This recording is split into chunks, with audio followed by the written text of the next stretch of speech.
a government office, even if it's not up to the capacity of being a parastatal, not to talk of a ministry, should have all the best of professionals working there, because they have access to all of those things.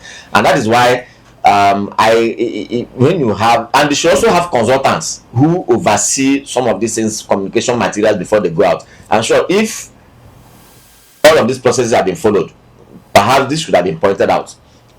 Now there seems to be a conflict in the press release itself, because the earlier one is saying ban, later you're talking about regulation, whereas the ban is a ban. Yes, a ban is a ban, and now you're talking about regulation. So which one modest charges? Which one do we take? In fact, when Better Pikin was reading out that circular, I sense a contradiction, because if you say you have banned, you banned. What are you regulating again? You have already, in the earlier statement says that, look, don't do this, don't do that. They're not saying that people should now do within the limit of what is. So what exactly are we talking about? So, and that is a contradiction. That's a an error in communication. But beyond that, I want to build on what Igboke said.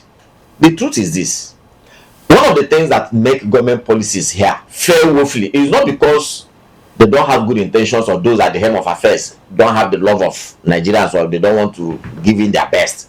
But I think that procedure is always a very big problem here. I don't know why procedure is a challenge. Policies are supposed to be evidence-based. Policies of government are supposed to be evidence-based.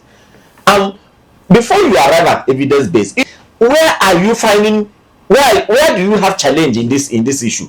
Yes, the Ministry of Education wants to regulate private education to a certain degree in Nigeria, but where do you want to start? What are the things you will do now, and it becomes impactful to the people, to the parents, and to the pupils? The only way to do this is to return to the advice we gave. Please, let there be a stakeholder engagement. Now, those stakeholders we are talking about is not only one stakeholder. You must engage with the parents, you must engage with the private schools themselves, you must engage with the teachers that are in those schools, and to a certain degree also have an idea of what the people that are going to be impacted by this policy now, because it's not only the parents. There are many children who are looking forward to enjoying those, because till today, my graduation from my secondary school, as long as it has been, I still have it in my memory here. It's over 30 years I graduated from secondary school.